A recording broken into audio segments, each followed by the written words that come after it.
D'accord. Et ces raideurs sont provoquées comment? C'est une sorte de décalage au niveau électrique et magnétique, Hmm. comme des sortes de rayons qui lui sont envoyés Ok. Dans quelle partie? dans tout le corps. D'accord.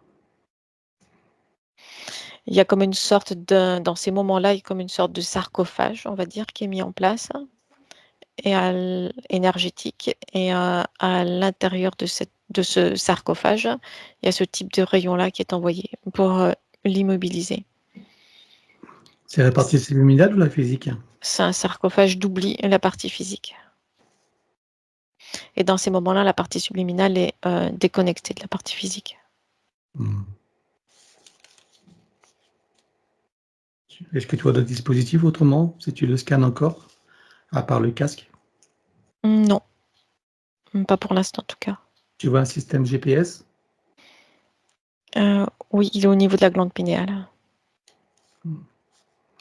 Il cause quel problème celui-là? Ça contribue à le maintenir dans un état d'être décalé. C'est comme si parfois il y avait des sortes de décollage par rapport à son incarnation, par rapport à sa vie physique incarnée.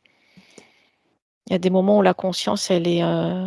donc c'est une conséquence, où sa conscience, elle est comme éjectée de sa partie physique. Et, et ensuite, elle a de la difficulté à se réintégrer et à se recalibrer avec toutes les données de la partie physique. D'accord. Bien. Eh ben, on va regarder qui est derrière tout ça alors. Qui sont les protagonistes? Ce sont des entités hybrides elles-mêmes. Ce sont des hybrides reptiloïdes et gris, Petit gris ou grand gris? grands. Ok. Combien est-ce que tu en vois? Il y en a 3 qui sont toujours là présents en arrière-plan. Ok. Et ils ont... tu en as au-dessus d'eux ou pas? Ils travaillent pour quelqu'un ou pas? Non, ils travaillent pour leur propre compte. D'accord. C'est quoi leurs objectifs? D'améliorer leur propre stabilité génétique. Ok. C'est le seul objectif, hein? Oui, c'est-à-dire qu'ils ont été comme abandonnés à eux-mêmes après leur création et restés en autonomie. Il y a une dégradation de leur structure sur leur plan physique. Donc, il y a une nécessité de trouver de nouveaux éléments. Donc, ils recherchent sur le plan humain pour pouvoir s'améliorer eux-mêmes, se réparer, se stabiliser. D'accord. Bien. Donc, depuis quand est-ce qu'ils sont avec lui la toute première fois? Je compte à 3 et tu y vas. 1, 2, 3. Depuis 8 incarnations. Comment s'est produite la première fois? C'est dans les roues d'incarnation. Ou plus exactement dans cette zone juste avant d'être emporté, aspiré dans les roues d'incarnation. C'est-à-dire la phase intermédiaire entre la désincarnation du corps physique et l'entrée proprement dite dans les roues d'incarnation. Quelle stratégie ils ont mis en place pour faire ce qu'il faut? Ils se tiennent là, dans cette zone-là, prêts à accueillir les consciences, pardon, qui se désincarnent. Ils se présentent là comme des guides, comme des aides. Ok. Donc, il les voit de quelle manière, lui, alors? Comme des sortes d'anges, des présences bienveillantes. Ok. Donc, je suppose qu'ils obtiennent son consentement. Oui, Et qu'est-ce qui se passe après? depuis lors, il est accompagné par ces êtres-là. Et donc, c'est eux qui gèrent ces incarnations jusqu'à maintenant? Oui, Et est-ce que c'est eux qui choisissent aussi les lignées dans lesquelles il va s'incarner? Oui, par facilité d'interférence. Quelles sont les caractéristiques principales de la lignée qui leur permettent de choisir, de faire ces choix? C'est des lignées décousues, c'est-à-dire qui présentent des failles, des vulnérabilités. Il n'y a pas d'autoprotection dans ce type de lignée-là. Il y a des failles, il y a des blessures et des coupures. D'accord, OK.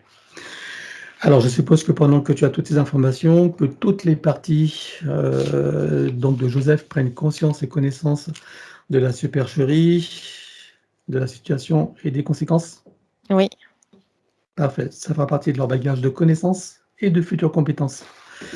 Comment est-ce que tu vois qu'il a eu de vie humaine dans cette boucle de manifestation de son soi supérieur? Sur terre, bien sûr.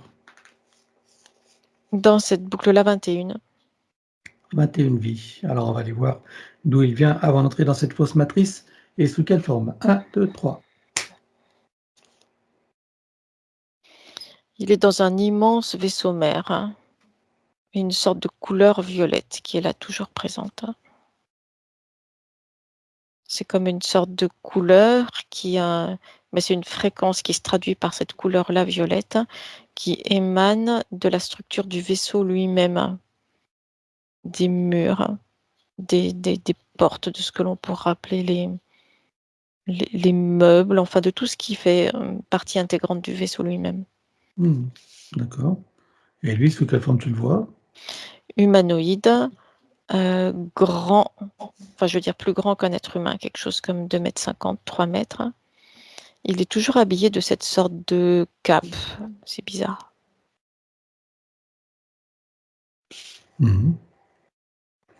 OK. Qui a une cape qui elle-même est violette, mais plus foncée que les murs du vaisseau.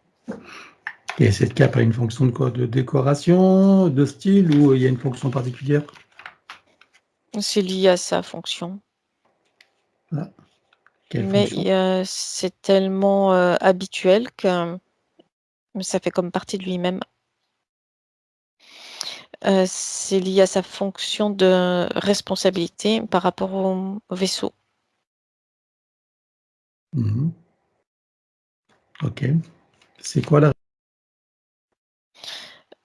C'est par rapport à, on va dire, la mission du vaisseau lui-même, ou plus exactement, les différentes missions. Il fait partie, on pourrait appeler ça une sorte de comité de direction du vaisseau lui-même. Transmission aussi d'informations. Il est là dans le comité de direction du vaisseau avec chargé d'interpréter et d'appliquer les directions originelles. Parce qu'il y a plusieurs vaisseaux de ce type-là. Qu'est-ce que tu appelles les directions originelles? Ou plus exactement les décisions originelles de là où doivent aller les vaisseaux et de ce qu'ils doivent entreprendre comme mission. D'accord.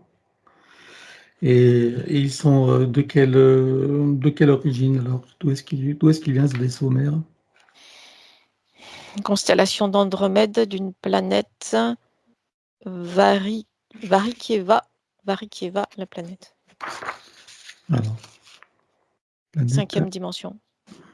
Varikieva. Bon, c'est sûr que ça donne pas d'indication, mais c'est juste La planète, elle est une sorte d'instabilité sur cette planète-là. Il y a quelque chose qui vibre, de dissonant sur la planète elle-même, d'où l'envoi de ces vaisseaux avec avec une sorte d'obligation, mais il y a une inquiétude qui est là en arrière-plan de cette obligation, de trouver une nouvelle base. Ce sont comme des vaisseaux d'exploration de nouvelles terres à la recherche de nouveaux lieux d'habitation. mmh, Il y a comme une sorte de menace là au sein de la planète elle-même, avec une urgence qui est là en arrière-plan, de trouver de nouveaux espaces-temps, de nouvelles planètes, de nouveaux lieux d'habitation. Qu'est-ce qui fait que cette planète est instable et dissonante? Qu'est-ce qui se passe pour elle? Ça vient de la structure de la planète elle-même et de son histoire, comme toutes les planètes. Il y a comme il y a un cursus de développement, c'est-à-dire une naissance, un développement, une stabilisation, puis ce que l'on pourrait appeler une dégradation, et ensuite une destruction lente. C'est comme une sorte de cycle naturel. Ok. En début, une apogée et une fin, quoi. C'est ça. Pour résumer. D'accord, ok. Et rappelle-moi la constellation, j'ai pas eu le temps de noter. Andromède. Andromède, ok. Alors donc, il est dans ce vaisseau, et qu'est-ce qui se passe pour qu'il se retrouve incarné sur Terre à partir de cette forme d'existence? C'est dans le cadre de cette recherche de nouveaux lieux, de nouveaux espaces-temps, on va dire de nouveaux espaces à conquérir. Oui.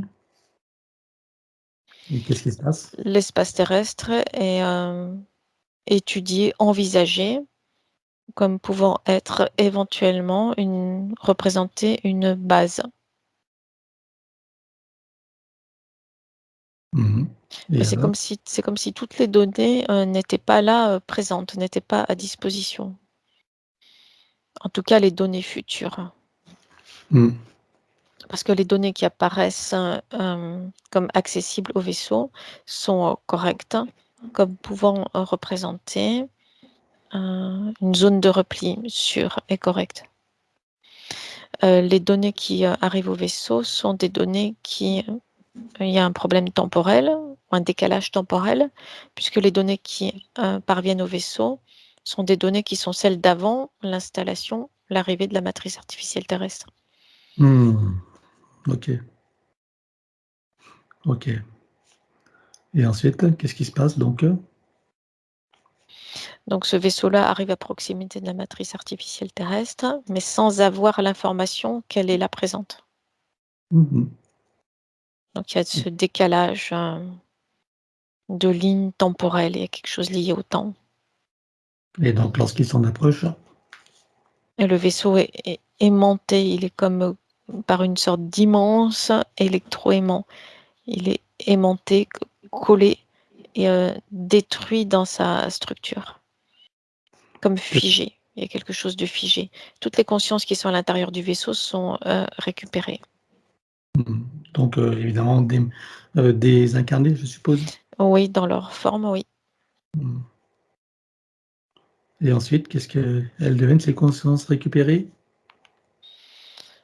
Certaines, il y a comme une sorte de tri qui est, on va dire, effectué en fonction de leur nature, mais aussi de leur force et de leur puissance. Donc certaines sont intégrées dans les roues d'incarnation au niveau terrestre, humain, et Mhm. d'autres sont envoyées ailleurs. Il y en a qui D'accord. sont envoyés sur Mars, d'autres qui sont envoyés sur Mercure principalement, Mhm. d'autres sur Saturne aussi, et certaines, mais en tout petit nombre, sur la Lune. Ok. Et donc, en ce qui concerne Joseph, Il est envoyé sur la Terre. mhm. Ok. Il est envoyé directement dans les roues d'incarnation? Oui, mais avec une grande phase, une grande période de, de stase, en quelque sorte, comme placé en réserve. Et D'accord. quand il y a une baisse d'un point de vue circulation énergétique dans la matrice artificielle, c'est à ce moment-là qu'il est envoyé dans les roues d'incarnation. D'accord. Comme une espèce de carburant pour la matrice, quoi, en gros. C'est ça. Bien. Ok. Sa première manifestation sur Terre, c'est en 3D ou pas? Oui, Et sous forme humaine ou sous d'autres formes avant? humaine. Humaine. Et la première vie humaine, juste pour la curiosité, il l'a fait dans quel continent? Sibérie, Sibérie? Quelle polarité? parce qu'il maintenant est la Sibérie. Ces grands espaces glacés, polarité masculine. Ok, bien, on va arrêter là. Donc l'exploration, c'est pas la peine de faire tout un historique, c'est pas le but. Donc tu peux à présent commencer un peu plus sur sa boucle de manifestation de son soi supérieur. Tu peux revenir ici et maintenant. Oui, Voilà. Si tu le scannes encore, vois-tu des choses qui n'ont pas été vues, même si tout disparaîtra, ou des informations qui pourraient nous être utiles. pas pour l'instant. Alors, regarde son ADN éthérique, confirme-moi qu'il s'agisse bien de lui, s'il a été trafiqué ou non. C'est le sien. Donc, ils ne l'ont pas trafiqué, c'est que des prélèvements alors. Oui, il y a une nécessité d'avoir une base non trafiquée. Bien. Alors, demande-lui s'il accepte que nous travaillons pour lui, sur lui et avec lui au cours de cette session. Oui, Puisque nous avons son accord en son nom, nous allons convoquer toutes les entités en lien direct et indirect avec Joseph. Donc, qu'elles le veuillent ou non, qu'elles se cachent ou non, elles n'ont pas le choix. Je compte à 3 et elles te sont toutes apparentes. 1, 2, 3. oui. Alors, à part ces hybrides, qui vois-tu d'autre? Il y a des entités démoniaques qui sont là présentes et qui entrent et qui sortent de son espace énergétique. Elles appuient sur quelle faille?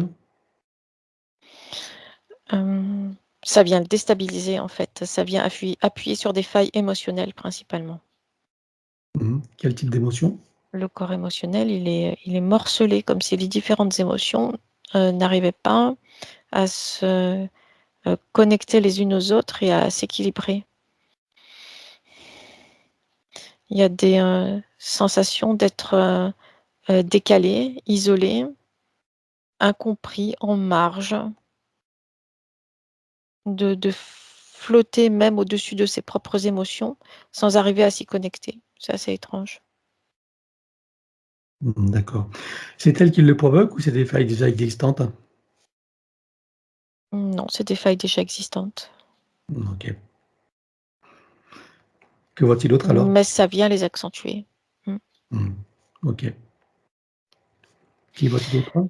Il y a quelque chose d'artificiel qui est là au-dessus de lui, comme une sorte d'hologramme qui n'a pas de conscience en lui-même, cette sorte d'hologramme.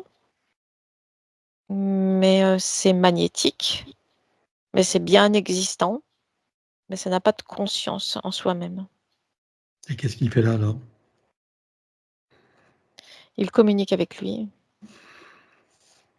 Ah oui. Alors, qui est-ce qui est derrière cet hologramme?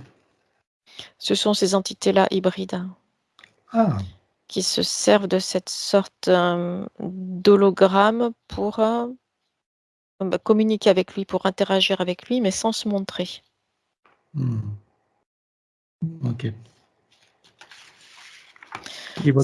C'est comme une sorte de micro, quelque chose comme ça. Mais Oui, c'est les voix qu'il entend. oui, c'est ça. C'est déformé comme ces micros qui déforment la voix pour qu'on ne puisse pas reconnaître qui parle. Ok. C'est une interface qui permet à ces entités de rester en arrière-plan, de se cacher. D'accord. Et c'est quoi leur objectif en lui donnant ces voix? Expérience par rapport à ses réactions et contrôle sur lui. Bien. Qui voit-il d'autre? Après, il y a les entités qui gèrent l'espace terrestre et qui remontent en hiérarchie jusqu'au plan quantique. Tu vois des parasites? Non, Alors, il déclare à tout ce petit monde qu'ils auront tout pacte, contrat, engagement, consentement, vœu, souhait, permission, serment, allégeance, alliance, promesse, accord, tacite ou non, conscient ou non, de manière rétroactive, sur tous les plans, dans toutes les boucles, toutes les couches, toutes les vies, toutes dimensions, toutes fréquences, tout espace-temps, toute bulle de création, par toutes les portes cachées, tout ce qui est secret, dans tous les plis et replis des espaces-temps, dans tous les différents états de conscience et tout ce qui est connu et inconnu en général. On ouvre un grand portail dimensionnel et toutes les entités, vues et pas vues, jusqu'au plan archavélique. Tout dispositif vu et pas vu. Tout ce qui n'appartient pas à ces corps, énergie, conscience et information d'origine, vu et pas vu, disparaît avec traces, mémoire, empreinte, écho, résonance, réminiscence, système duplicatif et reproductif, copier-coller, programmation sur tous les plans, multidimensionnels, quantiques, fractales et autres inconnus. On ouvre un grand portail dimensionnel et tout disparaît totalement. 1, 2, 3. Oui. Tu le refermes et tu l'effaces. Oui. Joseph se place dans une bulle christique de protection. Oui. Il se crée des racines jusqu'au cœur de Gaïa et aspire énergie, substance, vitalité, structure. Oui. Il se connecte à la source et fait descendre information originelle, énergie, conscience, puissance créatrice et amour. Oui. Il reprend d'énergie, se ravigore, se restructure, reprend de la vitalité et se souvient de qui il est en essence, au-delà de toute forme, et le ressent pleinement. Oui. Comment vois-tu donc Joseph à présent? Beaucoup plus stable, clair et léger dans son espace d'énergie. Et toutes ces énergies sont beaucoup plus organisées. Il y a Bien, plus déséquilibre. très bien. Dans un premier temps, comment réagissent ces entités? Il y a une colère froide qui monte. C'est comme une sorte de nuage noir qui vient se placer dessus et autour de lui. Alors on va les bloquer comme un arrêt sur image sur tous les plans. 1, 2, 3, comme précité habituellement. Oui. Voilà. Maintenant, tu vas revenir en arrière et tu te positionnes à un moment juste avant qu'elle réalise qu'il se passe quelque chose. Oui. Et là, tu ouvres un portail et on vire tout sur tous les plans. 1, 2, 3. Oui. Tu refermes et tu l'effaces. Oui. Voilà, regarde la bulle énergétique de Joseph, dis-moi s'il reste quelque chose. Il y a des échos et des résonances. Alors on les élimine sur tous les plans, les arrière-plans, les reflets miroirs, toute ligne de temps, jusqu'aux réminiscences, système racinaire et périphérique. La prochaine fois, pour faire plus court, je dirais comme précité. 1, 2, 3. Oui. Vérifie s'il reste quelque chose en arrière-plan. Non. Bien, alors dis-moi maintenant si ces entités ont un moyen ou un autre de le retrouver, de le repérer. Oui, sur les autres lignes de temps sur lesquelles elles sont déjà intervenues, mais aussi par des éléments qui sont restés stockés là en mémoire dans les roues d'incarnation. Bien, on va commencer par les lignes de temps. Combien est-ce que tu en vois exactement? Accessibles et utilisables, il y en a 4. Et dans combien de dimensions pour chacune? 3. Ok, tu ouvres un portail et on vire. 1, 2, 3, sur tous les plans, comme précité. Oui. Tu refermes et tu l'effaces. Oui. Voilà. Donc tu me disais qu'ils ont stocké des informations. Oui, dans les roues d'incarnation. Ok, tu en comptes combien? C'est des bribes en fait, c'est multiple et innombrable. Et c'est quand ces bribes viennent s'accorder entre elles, s'encastrer entre elles, que là elles sont utilisables. Ok, Donc c'est multiple. le chiffre varie en fait en fonction des connexions ou pas de ces bribes d'informations entre elles. Bien. C'est multidimensionnel, Oui. c'est quantique et fractal. Oui. Tu peux tenir de toutes ces parties, tu peux tenir compte de toutes ces parties. Oui. Tu vois qu'on peut tous les éliminer. Oui. Allez, on élimine tous les plans, comme précité. 1, 2, 3. C'est fait. Regarde s'il en reste quelque chose quelque part. Non. Parfait. Alors dis-moi si à présent elles ont encore un moyen ou un autre de le retrouver, de le repérer. Non, plus maintenant. Regarde si elles ont les moyens d'anticiper la séance et de dissimuler des choses. Oui, elles ont les moyens d'anticiper la séance, mais après, il y a un ratio d'efficacité qui est étudié en fait, hein. Est-ce que ça vaut le coup d'insister ou pas, ou de porter son attention sur une autre conscience humaine? Oui, et quelle a été leur conclusion? Il n'y a pas suffisamment. C'est comme si les consciences se bousculaient. Donc il y en a d'autres qui sont là et qui présentent le même type d'intérêt. Ah, Donc ils ont l'embarras du choix, quoi, si j'ai bien c'est compris. ça, oui. Donc lui, c'est quantité négligeable. Non pas quantité négligeable, mais il y a d'autres consciences qui présentent les mêmes caractéristiques que lui et qui ne font pas ce type de démarche de se dégager. Hmm. Donc là, Plus facile d'accès. donc ils n'ont pris aucune disposition d'anticipation. C'est ce que tu dis? Non pas utile. Parfait. Alors, on va regarder son soi supérieur et je vais savoir où il réside et dans quelle situation. Il est sur le plan morontiel en observation. Ok, comment tu vois son âme? C'est comme si elle s'était isolée pour se protéger. En fait, elle s'est entourée d'une sorte de sphère de protection. Et sa partie subliminale? Elle aussi, elle s'est décalée de la partie physique pour ne pas être impactée par l'interférence. Alors, on va demander au soi supérieur s'il est adéquat que nous partions du plan mouranttiel pour recréer une nouvelle ligne de temps et une incarnation à neuf avec l'accès à son plein potentiel intérieur dans un équilibre, une harmonie et une santé parfaite, une parfaite sécurité intérieure et l'amour qu'il est. Oui, Alors, nous y allons. 1, 2, 3. oui, De cet espace mouranttiel, je suppose que la partie de lui qui y réside, c'est pourquoi nous sommes là. oui, Je lui propose d'aller à l'orée de son incarnation en tant que Joseph pour recréer une nouvelle ligne de temps et une incarnation à neuf avec l'accès à son plein potentiel intérieur dans un équilibre, une harmonie et une santé parfaite, une parfaite sécurité intérieure et l'amour qu'il est. Est-ce que c'est correct pour lui? oui. Alors nous y allons en mode de déplacement quantique, c'est-à-dire simultané et immédiat, sans passer par aucune condition ni influence de la matrice artificielle. 1, 2, 3. Oui, Sur cette nouvelle ligne de temps et dans ces nouvelles conditions, demande-lui quels sont ses projets pour la vie de Joseph. saisir l'opportunité de cette incarnation humaine en 3D pour en explorer toutes les potentialités. Quel moment choisit-il pour entrer dans sa nouvelle physicalité? Au moment de la conception. Et à quel pourcentage est-il connecté à ce moment-là à la source? 97%. Tu l'invites à monter à 100%. Oui, À présent, il se crée des racines jusqu'au cœur de Gaïa qu'il programme uniquement pour cette existence. oui. À présent, on va regarder son arbre généalogique. Comment le vois-tu? C'est comme s'il y avait des coupures, des cassures et des blessures là tout le long de la structure de l'arbre. Qu'est-ce que ça crée comme poème aux consciences qui sont accrochées? Ça vient créer des mal-être, hein, plus ou moins importants dans chaque conscience qui est rattachée à l'arbre et des différences de fréquence aussi entre les consciences, des incompréhensions mutuelles, des difficultés de communication. Comment vois-tu que ça impacte particulièrement Joseph? Ça vient créer une souffrance émotionnelle intérieure, un mal-être et une insécurité.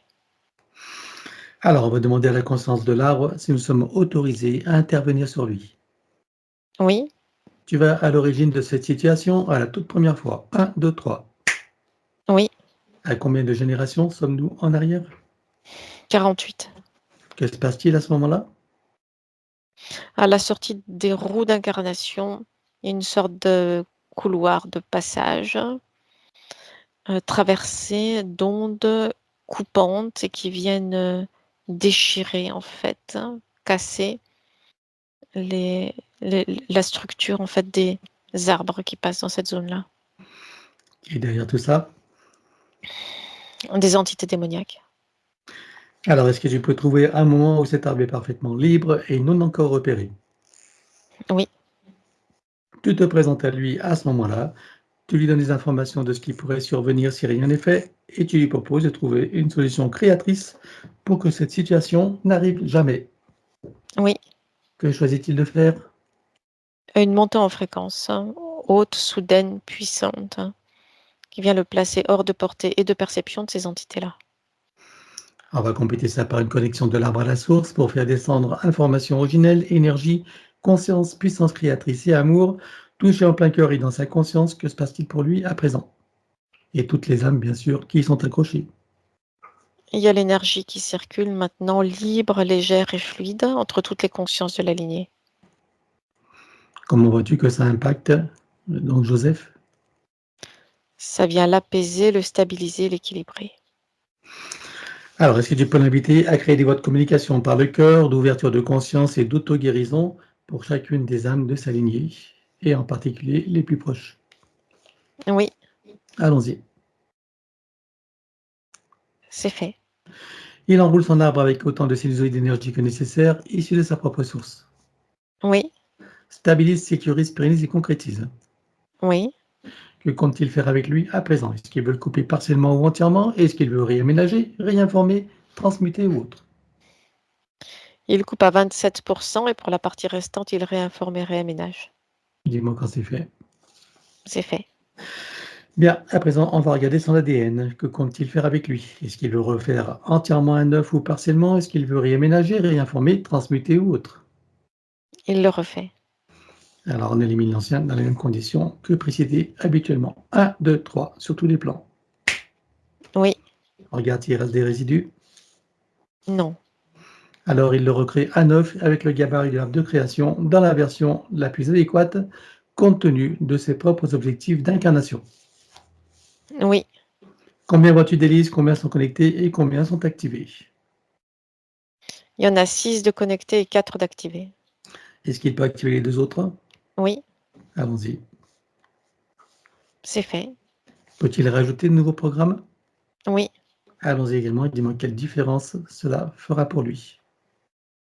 Ça vient renforcer et sécuriser sa base énergétique. C'est fait. Ok. Est-ce que ça fera une différence pour ses capacités extrasensorielles? Oui, ça vient les stabiliser et les renforcer. Parfait. Alors, à présent, on va s'occuper donc de l'élimination des codes matriciels limitants. Et pour cela, on va le faire en privé. Donc, à présent, on va passer à ces points. Donc, au niveau de la fatigue chronique, regarde pourquoi est-ce qu'il est dans une fatigue chronique. Enfin, il était. C'est une conséquence de sa situation énergétique antérieure où son espace énergétique n'était pas sécurisé. Ça crée des fuites d'énergie et l'élémental de son corps, pour colmater ces fuites, rajoutait encore des apports d'énergie qui, à leur tour, s'échappaient par ces failles. Bien.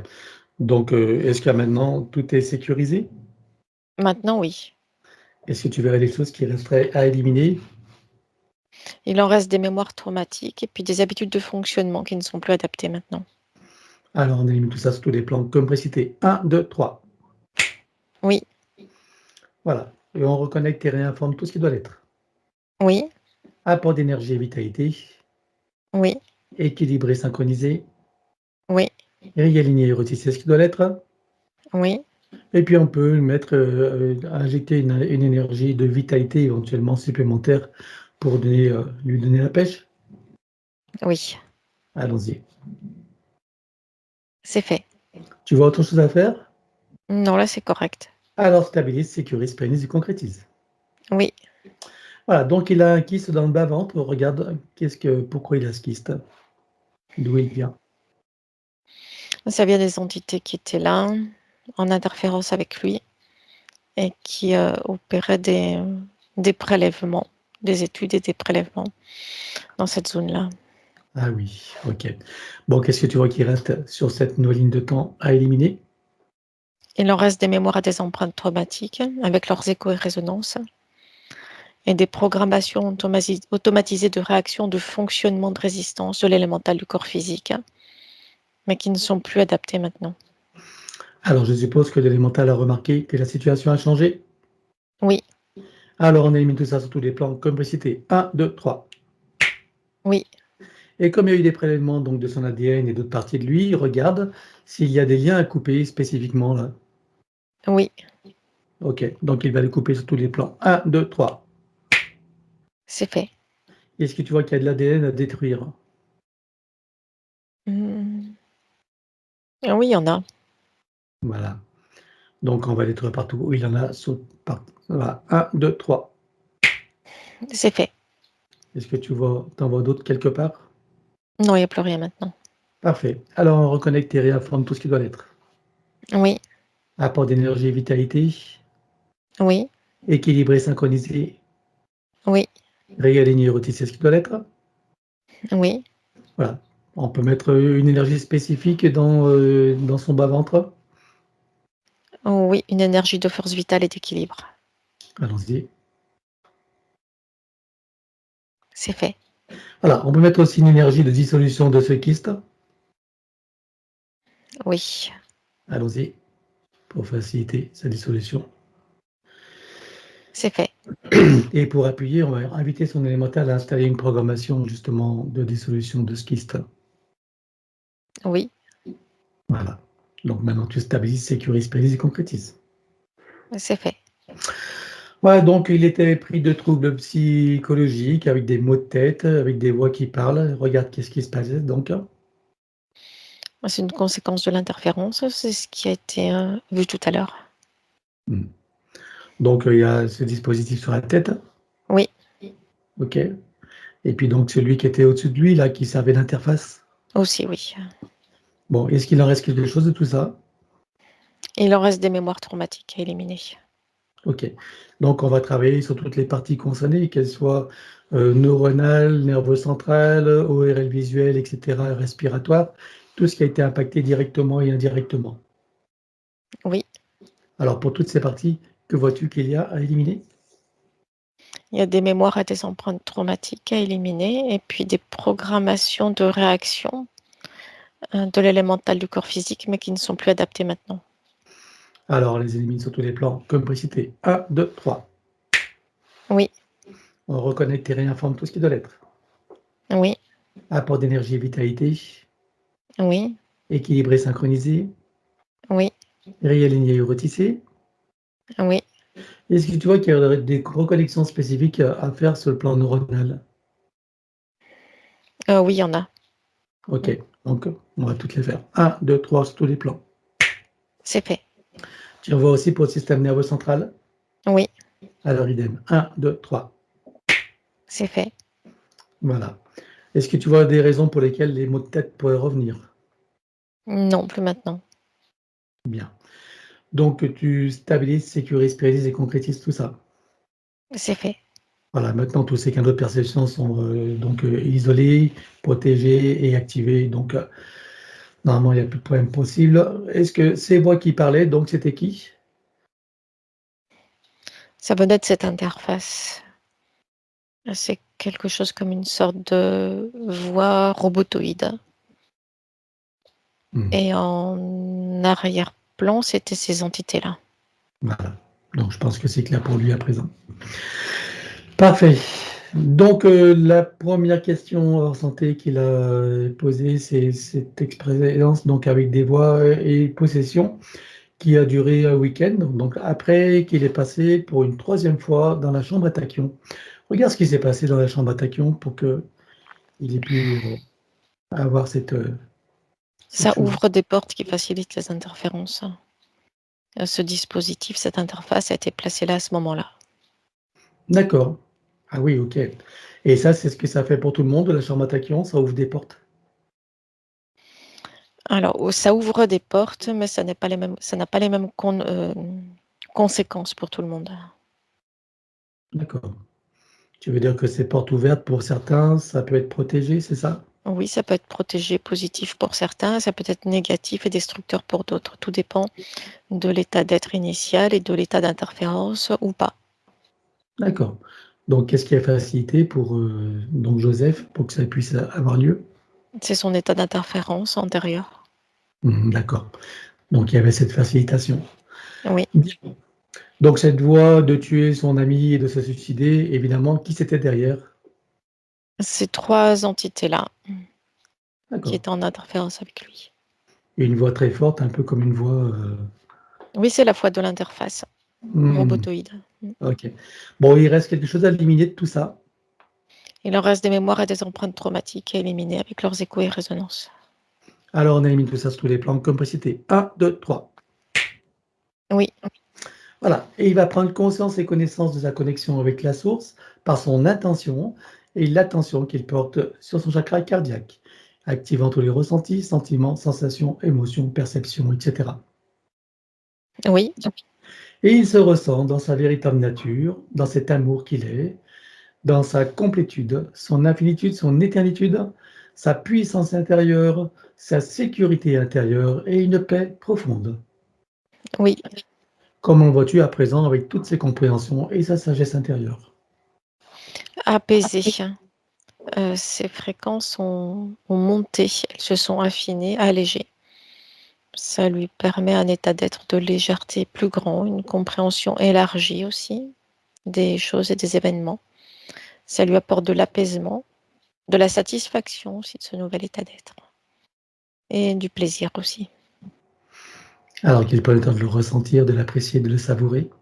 Oui, Et il ramène ici tout ça ici et maintenant comme un téléchargement dans toutes ses parties, son mental ego, son élémental, sa conscience cellulaire, tous ses corps, son ADN, sa partie subliminale et toutes ses autres parties, son âme, jusqu'au soi supérieur.